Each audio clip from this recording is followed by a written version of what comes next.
Good evening everybody, and a very warm welcome to Berringer.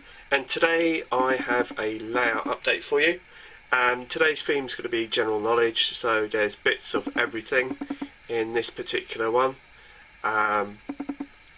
including some new additions for the R2 update, the downgrading of Morwwod, and a few other bits and pieces. So it's quite a bit to cover today.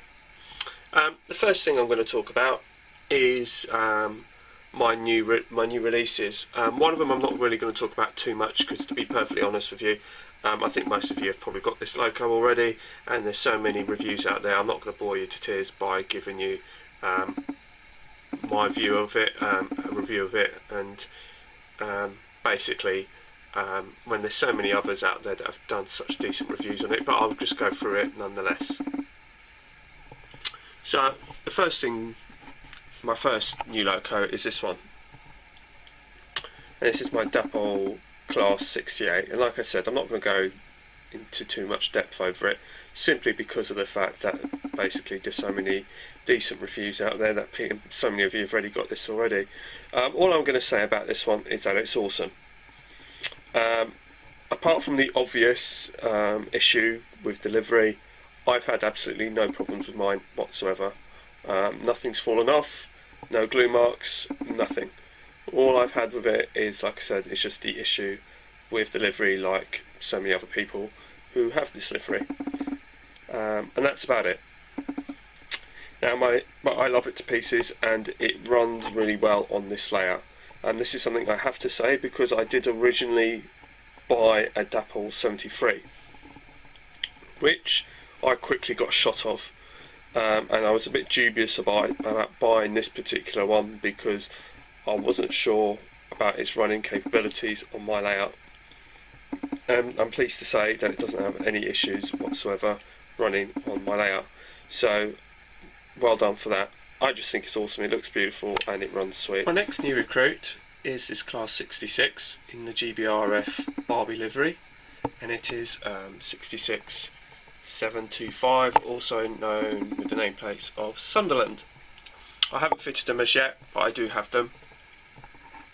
And this is shed number 6. When I last put up my video of my new recruits, I did say there was another one en route. This was it. And shed number 5 had failed on me. It was an EWS one, and the body was immaculate, and it had never been run, and I guess that was part of the problem with it. And that when I got it and I tried to run it, it just wouldn't run, and it just sounded awful, and it had no pulling power, so I had to go back. So I've still got 5 sheds, although this was shed number 6, with my GBRF Class 66 next door, which I've been using it on test. I just wanted to answer a viewer's question on the Class 66, and one of the viewers asked me why the Class 66 are known as sheds. And locos are generally given nicknames based on their looks or their sounds, and in this instance it was because of its looks. And the Class 66 has this pitched roof, and it's and it kind of looked like a shed, and so that's how it got its nickname, sheds. So that's why they're called sheds, all of them. And I got this particular one off of eBay, and it was Graham over at Lakeside, actually, funny enough, who got me. I mean, I did like 66s, don't get me wrong, but when he presented his Barbie Class 66, I thought to myself, I want one of those. And I've been trying to get hold of one for some time, and he's done a grand job on it because he weathered it, and there's a video that he did on it. So if you're interested, look it up and you'll find it on his channel that he did a weathering video, I think, of it being done. If I'm not mistaken, because it was kind of like this when he bought it, and then he weathered it and it looked amazing. And the other thing to say about this is I wanted to point out to you guys. Now, everyone knows that I run DC on this layout, and to be honest with you, if I was to ever do a DCC layout, it would probably be because of these sheds, because they sound absolutely awesome with sound. But for you guys who do run DCC sound but want to go the extra mile, then I suggest that you look at the video that I'm going to post up on the link, because if you really want to go to town on these 66s, there's a guy out there who did a complete lighting kit for this, and it is absolutely amazing. It really is.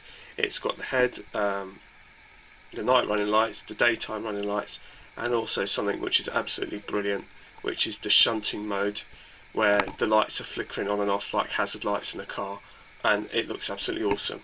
So what I'll do is I'll post a link on my comments or video to that video, so you can actually have a look for yourselves. And like I said, if I was to do DCC, I probably would go to town on my sheds, because they're definitely worth it. They sound absolutely amazing. When I see them every day at work, the sound is just unmistakable. So that's about it for the new recruits on the loco side. I do actually have another one on its way to me, and that is known as a tug. And if you don't know what that means, then if you don't know what that is, I should say, then wait till next time, and when I get my tug, I'll show you exactly what a tug is. Now, quickly moving over, before we go over to Morwwod, I just wanted to show you a couple of other vehicles that have turned up. This one is an Oxford diecast, Vauxhall Cavalier, and that's an 80s models I picked up recently. I forgot to mention it on my last video.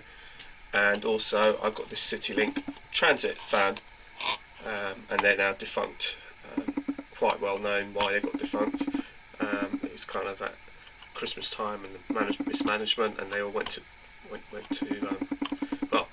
they went bankrupt.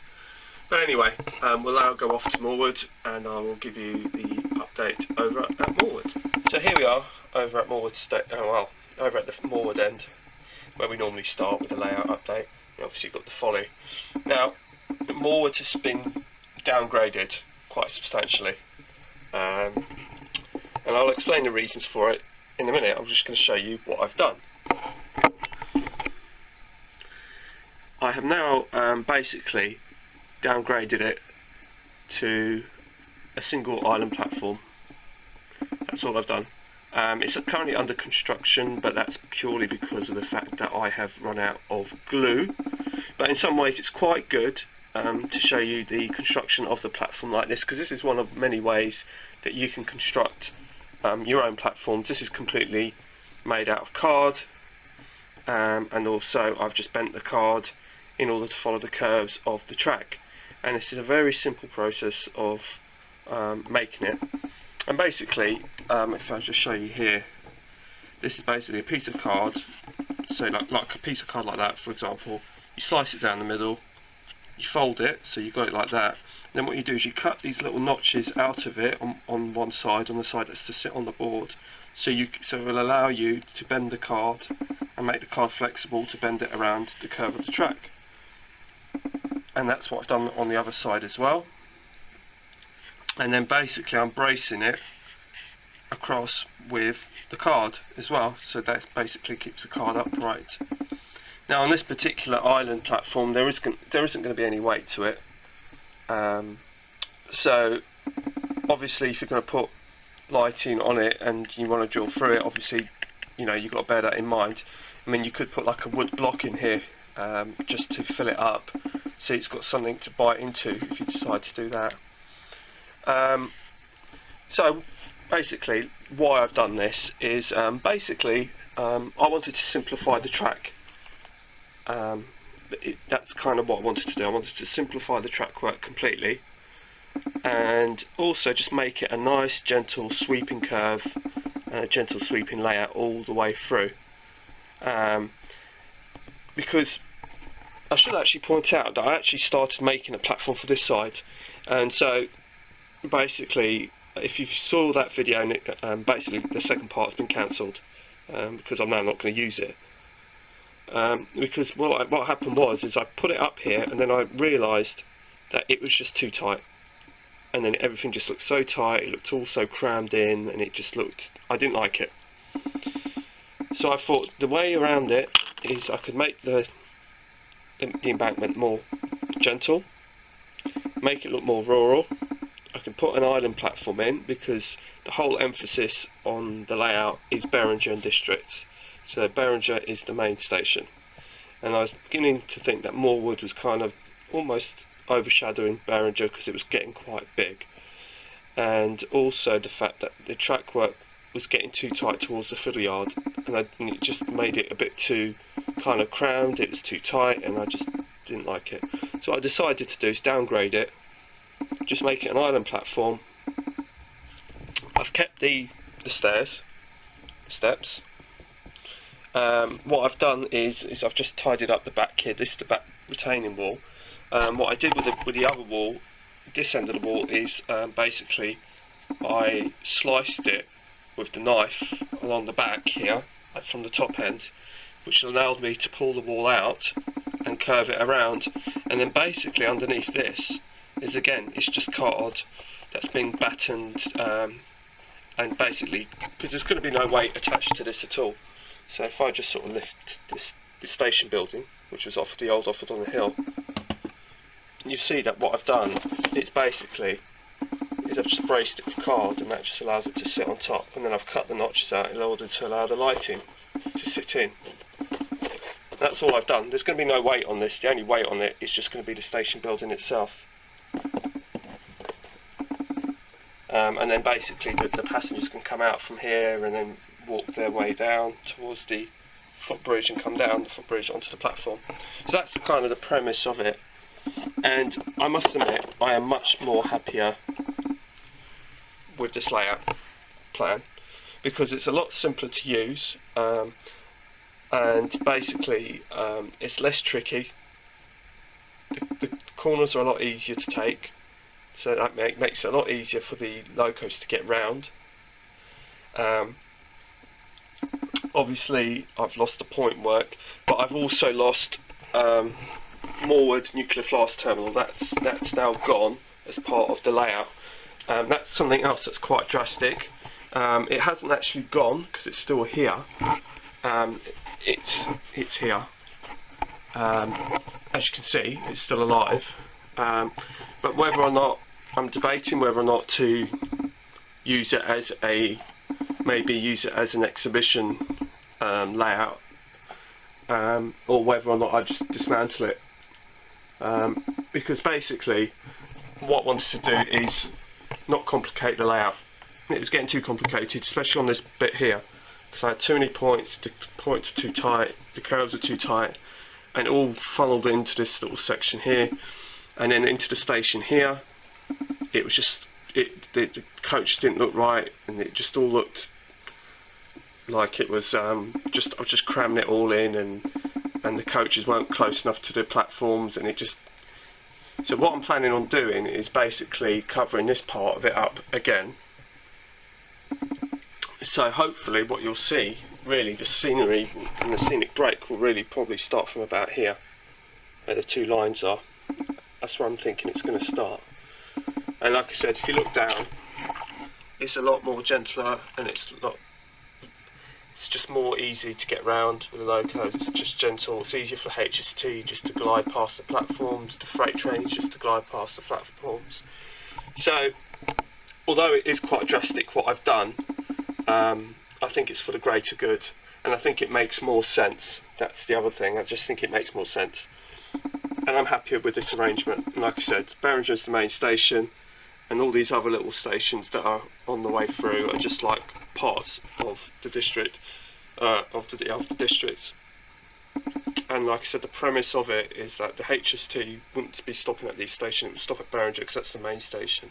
And anyone wanted to come to Morwwod would change and just jump on the DMU to connect with this station here. Here we are over at Fiddle Yard 2, and as you can see, it's all white. So what I've done is basically I've given it a coat of paint. I've done that one as well, and I've done the one below, but I haven't quite finished it. I'm going to board this bit up and that side up so you don't see the back of the fridge. So I'm going to board all that up.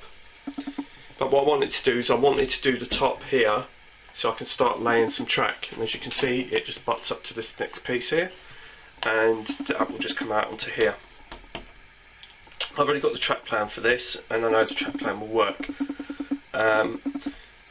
because at the end of the day I want this layout to be functional and easy to use, and I don't want to get frustrated by locos getting derailed or whatever. Well, it's important to get it right at this stage whilst there's no ballasting done. As you can see, like I said to you before, I've put the batten up.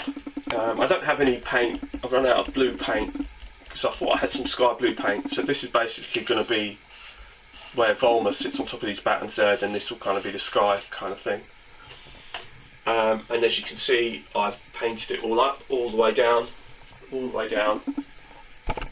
and I've now boarded up the back as well. So I've battened the back and put the backboard in along the back, all the way down until you get to the very end. So basically it's had a number of coats already, and it's pretty much ready to have the track laid on it. I've got the fascia to put on, because you won't be seeing all of this because this looks a bit nasty, but you know, a bit like what I've done over on the main layout, just put like a bit of plywood and then paint it. The colour, I'm not too sure yet how I'm going to paint it, because I think I'm just trying to think of the top level as well, because I wanted to do a specific thing for this, so I'm still deliberating. I think I know what I am going to do, because I think it's going to go into, because Volma's going on top of this, but the board itself is going to be quite thin. So because this is going to be the main frame, I'm thinking I'm going to paint this into the Freightliner green, because essentially Volma is going to be the Freightliner depot. So this main area is going to be the Freightliner, so I'm going to probably put it into the green, the Freightliner green, all the way through, once I put the fascia in. And also because I want to hide this curve as well, so I'm going to tidy it up and just make it look really, really nice. So even though it's in the kitchen, it's just like a nice piece. But also I need to work out where the track work's going to go, because I need to colour code this end of the layout. I might have to colour code that end of the layout, but I'm not sure yet.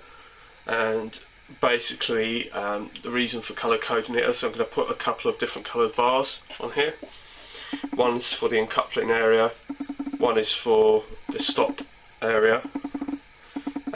Basically don't go past this point, because otherwise, because obviously it goes into a head shunt at the end, so I don't want locos rubbing onto the locos parts alongside them. So obviously I just wanted to create a bar of saying, so I know from a distance, right, I can't go past, that's the safe point where I can leave the loco.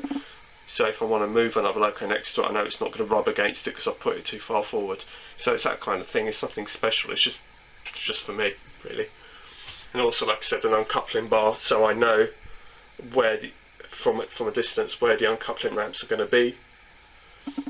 So again, I know roughly where to put the train, so I can automatically uncouple them.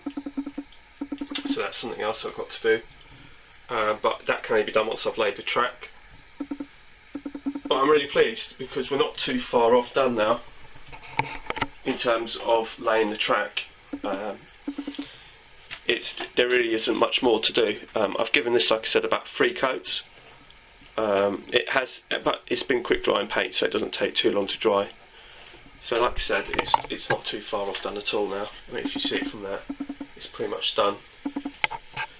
Like I said, I thought I had the blue paint to be able to do the sky on this side, but I haven't got around to doing that just yet. But yeah, I'm really pleased with that. One of the other things I wanted to talk to you about before I go, just hang on there, just 1 second. So before I go, I just wanted to answer another viewer's question before I forget. I can't remember who it was, asked me what this part of the layout was going to be called Volma, and just to reiterate, in case you didn't see it from the very beginning, is the fact that Volma is actually the name of the crane, the company that made the crane, as you can see, Volma. And basically I've just kind of named the container terminal after the company that has made the crane, so that's why it's just called Volma. Next thing, just before I go, is my little Mark II network rail. I finally got round to ordering from Railtech some transfers and some decals, so that arrived this week. I've also got this one, but this came from eBay, and that's going to be for my GUV, because they had slightly different transfers to these ones. So these ones are going to go onto my Mark IIs, and this one's going to go onto my GUV. So they arrived this week, so that's another little project to do. I've had this for some time, and those of you who've been watching my channel will know that I converted this some time ago. So now I've just got some decals to put on there, just to give it a bit more of a finishing touch. So that's it for me. I know it's probably been a bit more long-winded once again. My apologies for that. But I will love you and leave you, and stay tuned for the next update. Bye for now.